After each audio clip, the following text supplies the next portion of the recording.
Om Sai Ram. Welcome to Sai Samarpan channel. मैं हूं आपके साथ में विन्नी और आज मैं आपसे बात करने आई हूं। अगर आप किसी काम में असफल हो रहे हो या आपकी कोशिश नाकाम हो रही है ना, तो आज मैं इस टॉपिक पर बात करने आई हूं। तो आज हम बात करेंगे। देखिए, हम इंसान हैं, ठीक है, और हम इंसानों का काम है अपने कर्म करना, और हम वो सब कर रहे हैं। हम मेहनत भी करते हैं, दिन रात मेहनत करते हैं, हम सभी मेहनत करते हैं अपने अपने अकॉर्डिंग, अपने अपने क्षेत्रों में हर कोई मेहनत कर रहा है। और अगर वो मेहनत करने के बावजूद अगर हम नाकाम हो रहे हैं, हमारी कोशिश नाकाम हो रही है, तो इसके पीछे दो वजह हो सकती हैं।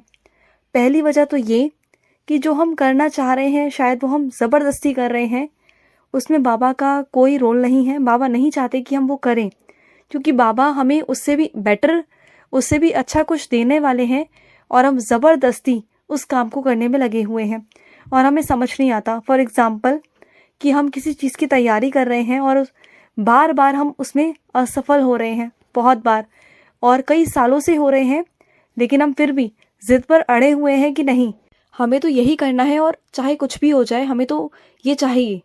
चाहे वो आपकी किस्मत में हो ना हो, बाबा आपको देना चाहते हैं नहीं चाहते। ऐसे बहुत सारे लोग हैं और बहुत सारे डिवोटीज से मेरी ऐसी बात हुई भी है। वो बहुत ज़्यादा ज़िद पर अटक जाते हैं और मैंने उनको कई बार समझाया है कि बाबा, हो सकता है कि आपको किसी अलग वे में, किसी अलग रास्ते से कुछ और इससे बेटर देना चाहते हैं, तो आप समझिए बात को। और हो सकता है कि बाबा आपको अलग अलग तरीकों से, अलग अलग रूपों में आकर आपको संकेत भी देते होंगे, इंडिकेशंस देते होंगे कि वो चीज़ आपके लिए शायद सही नहीं है। लेकिन फिर भी हम क्या करते हैं, उसी चीज़ के पीछे पड़े रहते हैं कि नहीं, हमें वही चाहिए, बस हमें चाहिए, एनी हाउ चाहिए, बस चाहिए। और दूसरा रीज़न ये होता है, अगर हम कोशिश कर रहे हैं और हम नाकाम हो रहे हैं ना, बार बार वो चीज़ हम करने के बावजूद वो हमें चीज़ नहीं मिल रही है ना, तो वो समझ जाइए कि उस वक्त वो आपको नहीं मिल सकती, क्योंकि शायद वो आपका समय नहीं है। और जब वो समय आएगा तो बाबा खुद ब खुद आपको दे देंगे। बाबा डेफिनेटली आपको देंगे। अगर वो चीज़ आपके भाग्य में है ना, अगर बाबा ने आपके लिए कुछ लिखा है, तो वो डेफिनेटली देंगे। जो वो समय है ना, जो आपको नहीं मिल रहा है, आप कोशिश कर रहे हो, तो वो आपका परीक्षा का समय है, क्योंकि उस वक्त बाबा आपसे बहुत मेहनत करवाते हैं। आपको कहते हैं ना, मिट्टी से निकाल कर सोना बनाते हैं, और सोने को तपाया जाता है, बहुत तपाया जाता है, और उसके बाद ही वो चीज़ हासिल की जाती है। तो ना, जब भी आपको ऐसा लगे ना कि आप नाकाम हो रहे हो, बार बार कोशिश कर रहे हो, आपको समझ में नहीं आ रहा कि मैं क्या करूं, कैसे करूं, तो इन दोनों चीज़ों को याद कर लेना। या तो बाबा आपको देना चाहते हैं सही वक्त आने पर, और या बाबा आपको ये कहना चाहते हैं कि आप वो रास्ता बदल लो। क्योंकि अगर आप कई सालों से एक ही चीज़ में लगे पड़े हो और वो चीज़ नहीं हो रही है ना, तो समझ जाओ कि वो आपके लिए नहीं है, आपके लिए कुछ इससे बेटर है। और ऐसा कई लोगों के साथ में हुआ भी है कि वो जिस रास्ते पर जबरदस्ती जा रहे थे, बाबा ने उस रास्ते से हटाकर उन्हें उससे भी बेहतर रास्ते की तरफ डाल दिया, और उससे भी ऊंची, उससे भी अच्छी कुर्सी पर बाबा ने बिठाया है। और एक एग्जाम्पल और दूं, फॉर एग्जाम्पल, कई लोग चाहते थे कि हमारी शादी उनसे हो जाए जिनसे वो चाहते थे, लेकिन बाबा ने नहीं करवाई, बिकॉज ऑफ एनी, बाबा का कोई रीज़न होगा, ये बाबा ही जाने। तो उन्होंने, बाबा ने जो शादी करवाई उनकी, वो किसी और से करवाई। और शादी के बाद पता है क्या हुआ कि जो जिनसे वो शादी करना चाहती थी, आज वो वहीं की वहीं हैं, वो कुछ नहीं कर रहे। और जिनसे शादी हुई है, आज इतना उनके साथ में खुश है। तो ऐसे बहुत सारे अनुभव हैं, बहुत सारे, जिसका कोई सीमा नहीं है। तो बाबा जो हमारे लिए करते हैं वो बेटर करते हैं, ये आपको समझना होगा। और अगर आप कोशिश कर रहे हो तो कोशिश करने में कोई बुराई नहीं है। कोशिश तो हर एक इंसान को करनी चाहिए, क्योंकि कोशिश नहीं करेंगे तो पता कैसे चलेगा कि हम लोग फेल हो रहे हैं या पास हो रहे हैं। अगर बिना करे ही पीछे हट जाएंगे तो वो भी सही नहीं है, है ना। तो कोशिश तो करनी होगी, क्योंकि बाबा ने हमें कर्म करने भेजा है, और हम भी नहीं जानते ना कि हमारे भविष्य में है क्या। तो कोशिश तो हमें कर कर देखनी पड़ेगी, अटैम्प्ट तो हमें करना पड़ेगा हर चीज़ को। लेकिन हाँ, जब 3-4 बार के बाद आपको लगे कि हाँ वो चीज़ नहीं हो रही, तो समझ जाइए कि वो चीज़ शायद आपके लिए नहीं है। और अगर 1-2 बारी में अगर हो जाती है, चलो एक बार फेल हो जाता है इंसान, 2 बार हो जाता है, 3 बार हो जाता है, और चौथी बार अगर वो पास हो जाए तो अच्छी बात है, तो आप वो चीज़ कर लीजिए। लेकिन एटलीस्ट 3-4 बार तो आपको अटैम्प्ट करना चाहिए। लेकिन अगर उससे भी ज़्यादा अगर आप अटैम्प्ट कर रहे हो, बार बार कोशिश कर रहे हो, नहीं हो रहा, तो फिर समझ जाइए कि बाबा की कुछ और ही मर्जी है। तो जो बाबा करवा रहे होते हैं वो बाबा की मर्जी होती है। तो बाबा की जो फैसले होते हैं उस पर कभी संदेह ना करें, कभी शक ना करें, क्योंकि वो जो भी हमारे लिए करते हैं वो हमारे लिए बहुत बहुत बेटर होता है। ठीक है। और एक और चीज़ मुझे आपसे बोलनी थी कि अगर आपको कुछ भी चीज़ बाबा से कहनी है ना, कुछ भी, तो सीधा जाइए बाबा के पास और बाबा से खुद कहिए। क्योंकि देखिए, किसी के थ्रू आप जाएंगे, किसी के और को बोलेंगे तो वो चीज़ें घूम घूम कर बाबा तक पहुंचेंगी। आप ये क्यों नहीं समझ पाए आज तक? क्योंकि आप बाबा के बच्चे हो और बाबा आपसे डायरेक्टली कहते हैं कि सीधा मेरे पास आओ। तो बाबा और आपके बीच में कोई दीवार नहीं है कि आपको किसी और को मीडिएटर बनाना पड़े या आपको किसी और को माध्यम बनाना पड़े। नहीं, आप सीधा सीधा बाबा से कह सकते हो, आप सक्षम हो, आपके हाथ पांव सलामत हैं, आप सब कुछ कर सकते हो, कह सकते हो।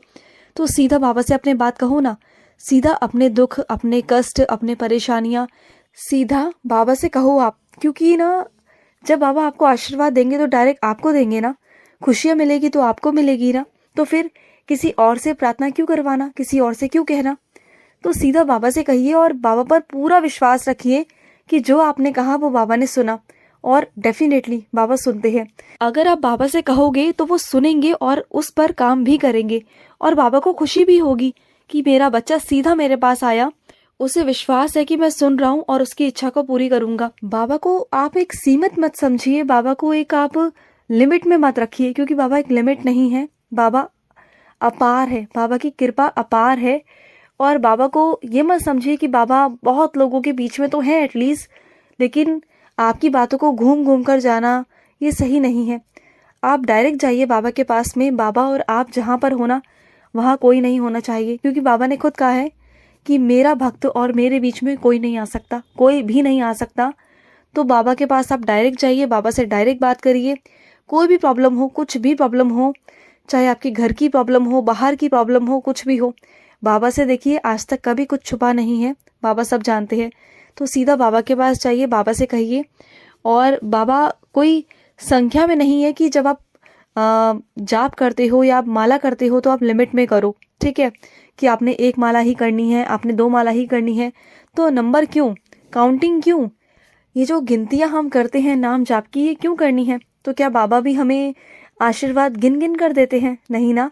जब वो आशीर्वाद देते हैं तो बिना गिने बहुत सारा देते हैं, है ना, गिनते भी नहीं है बाबा। अगर बाबा गिनने पर आ जाए ना कि उन्होंने हमें क्या क्या दिया, तो आप चीज़ें ना कम पड़ जाएंगी आपको, कि जो नहीं है आपके पास में। कभी आप नोटिस करना, आप जब भी खाली बैठे हो तो एक काम करना, एक पेन और कॉपी लेना और एक तरफ ये लिखना कि आपको बाबा ने आज तक क्या क्या दिया है, और एक तरफ ये लिखना कि जो आपकी इच्छाएं पूरी नहीं हुई। तो डेफिनेटली आपको जो दिया है ना वो ज़्यादा होगा, जो आपकी शिकायतें हैं, जो कमियां हैं ना, जो बाबा ने आपकी इच्छा पूरी नहीं की, वो बहुत कम होंगी। आप कभी चेक करना, क्योंकि आप इतना डीपली जाके ना, कोई भी इतना सोचता नहीं है। देने में बाबा ने हमें आँख दी है, हमें बाबा ने ऑर्गन्स दिए हैं, हमारे बॉडी में अंग दिए हैं, हमें सही सलामत किया है बाबा ने। हमें बाबा ने बॉडी को स्वस्थ दिया है, हमें हमारे पैर दिए हैं, हमारे हाथ दिए हैं। बाबा ने हमें बॉडी में दिल दिया है, किडनियाँ दिए हैं। बाबा ने हमें एक अच्छा घर दिया है। बाबा ने 2 वक्त का खाना दिया है। बाबा ने हमें हंसी दी है, बाबा ने हमें खुशी दी है, बाबा ने हमें बच्चे दिए हैं, बाबा ने हमें बहुत कुछ दिया है, बहुत कुछ। अगर एक एक चीज़ नोटिस करने पर अगर आप आ जाओ ना, तो इतना कुछ बाबा ने आपको दिया है ना। आप अगर बहुत डीपली अगर मैं बात करूँ ना आपसे, तो जो बाबा ने हमें फ्री ऑफ कॉस्ट, जो हमारे बॉडी के अंदर जो अंग हैं, वो बाबा ने हमें फ्री ऑफ कॉस्ट दिए हैं, उसके कोई पैसे नहीं लिए हमसे। लेकिन आज अगर हम खुद से उस ऑर्गन्स को खरीदने जाते हैं, उन अंगों को खरीदने जाते हैं, यानी कि अपने दिल को या अपनी किडनी को खरीदते हैं, तो पहली बात तो मिलेगी नहीं, और जब मिलेगी तो बहुत करोड़ों और बहुत लाखों में मिलेगी, बहुत मुश्किलों से मिलेगी। आप कहोगे कि आप दीदी आप ये क्या बात कर रहे हो? तो देखो, ये बात बहुत ज़रूरी है और हर कोई नहीं सोचता इस बारे में, क्योंकि बाबा ने हमें जो दिया है ना, मैं वो आपको बता रही हूँ, वो जता रही हूँ कि बाबा ने हमें ये सब कुछ दिया है। जो हमारी शिकायतें रहती है ना बाबा से कि हमें बाबा ने ये नहीं दिया, वो नहीं दिया, तो पहले आप खाली बैठ कर ये सोचो कि बाबा ने आपको क्या दिया है, उस बारे में सोचो कि क्या दिया है, उसके लिए कभी थैंक यू बोला आपने कि बाबा हमें तो आपने आँख दी है। अंधों से जाके पूछो कि आँख का मोल क्या होता है। विकलांगों से जाके पूछो कि पैरों की कीमत क्या होती है। जो हाथ नहीं होते हैं ना जिनके, उनसे जाके पूछो कि जब हाथ नहीं होते तो कैसा लगता है। तो ये सब चीज़ें जब आप फील करोगे ना, उन लोगों से अगर आप पूछोगे ना, तो उन लोगों के लिए बहुत मायने हैं, इन सब चीज़ों के बहुत मायने। और जब आप ये सब चीज़ें देखोगे कि आपकी बॉडी बिल्कुल सही सलामत स्वस्थ है, तो आप बाबा से थैंक यू ही बोलोगे, शुक्रिया ही करोगे। और हम में से कितने लोग हैं जो इन सब चीज़ों के लिए बाबा को थैंक यू बोला है? आपने कभी बोला है? नहीं बोला होगा। और शायद एक हाथ ने बोला भी होगा तो पता नहीं कब बोला होगा। और एक बार हुआ भी था मेरे साथ में ऐसा। मैं एक मॉल में गई थी और वहाँ पर जो सेल्समैन होते हैं ना, तो एक सेल्समैन था और मैं किसी चीज़ का प्राइस पूछ रही थी उनसे। तो वो आकर मेरी तरफ ना इशारे से कुछ बोलने लगा। तो मुझे समझ में नहीं आया कि क्या बोल रहा है ये, प्राइस नहीं बता रहा, इशारे कर रहा है। तो समझ नहीं आया मुझे उस वक्त। फिर उसने मुझे इशारे से बोला कि मैं बोल नहीं सकता, मैं बोल नहीं सकता। तो मुझे बहुत गंदा वाला फील हुआ, अच्छा नहीं लगा कि हम बोल सकते हैं, हमारी आवाज़ है और हम उसका सही इस्तेमाल नहीं करते, और ये बेचारा बोल नहीं सकता। सोचो इसके लिए कितनी बड़ी चुनौती है लाइफ में, और वो स्ट्रगल कर रहा है, जॉब कर रहा है। फिर उसके बाद मैंने कहा ठीक है आप बोल नहीं सकते, मैंने इशारे में बोला। तो मैंने बोला सुन सकते हो तो आप मुझे इशारे में बताओ कि इसका प्राइस क्या है। तो उसने फिर मुझे बोला कान की तरफ जाकर इशारे में कि मैं सुन नहीं सकता, ना मैं बोल सकता हूँ ना मैं सुन सकता हूँ। तो मैं शॉक्ड थी उस वक्त, शॉक्ड। उस वक्त मेरा रिएक्शन बहुत अलग था। और बाबा ने हमें हर एक चीज़ दी है जो प्राइसलेस है, जिसकी कोई कीमत नहीं, जो अनमोल है। और हम लोग बोल सकते हैं, चल सकते हैं, खा सकते हैं, घूम सकते हैं, हम सब कुछ कर सकते हैं, हम सुन सकते हैं। उन लोगों से कीमत पूछो जो कर नहीं सकते, और उसके बावजूद भी वो सेल्समैन आज भी जॉब कर रहा है, बिकॉज कि उसको अपने परिवार को चलाना है। उसने ईश्वर से शिकायतें नहीं की, उसने घर नहीं बैठा वो, क्योंकि उसे अपने परिवार को चलाना था, और स्ट्रॉन्गनेस दिखाई और आगे बढ़ा। और सेल्समैन की जॉब कोई आसान नहीं होती, आपको जगह जगह जाकर बताना पड़ता है, करना पड़ता है। और वो जगह जगह भाग भाग कर जा रहा था। उसे पता था कि ना वो बोल सकता है ना वो सुन सकता है, लेकिन उसके बावजूद भी वो भाग भाग कर कस्टमर्स के पास में जा रहा था, और जो वो इशारों में समझा पा रहा था वो उन्हें समझा रहा था। ठीक है, तो वो उसकी हिम्मत है ना। अगर वो भी ईश्वर से शिकायतें करने लग जाए तो फिर बताओ क्या चलेगा, कैसे होगा सब कुछ। जब ऐसा इंसान हार नहीं मान रहा तो हम तो सही सलामत हैं।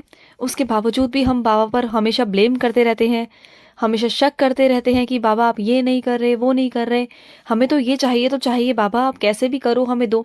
अरे हम कोशिश ही तो कर सकते हैं, लेकिन हम जिद नहीं कर सकते ज़्यादा। जो बाबा हमारे लिए उचित समझेंगे वो हमें देंगे, और जो नहीं समझेंगे वो नहीं देंगे। तो जो आपके पास में है उसके लिए संतुष्ट होना बहुत ज़रूरी है, और संतुष्ट होना भी चाहिए।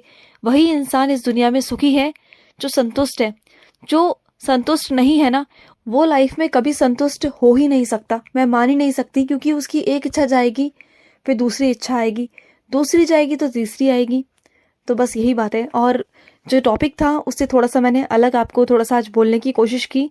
जो बाबा ने मुझसे बुलवा दिया तो इसके लिए मैं माफ़ी चाहूँगी, लेकिन जो बात मन में थी बोल दी। और प्लीज़ आप भी माइंड मत करिए, लेकिन इन सब चीज़ों पर फोकस करिए और अपने आप को ना बहुत अच्छा समझिए, भाग्यशाली समझिए कि बाबा ने आपको सब कुछ दिया है। ठीक है, तो चलिए अगर आपके कोई अनुभव है तो ज़रूर हमारे साथ शेयर करें स्क्रीन पे चल रहे नंबर पर। तो चलिए मिलते हैं नेक्स्ट वीडियो में, तब तक के लिए ओम साई राम, जय साई राम।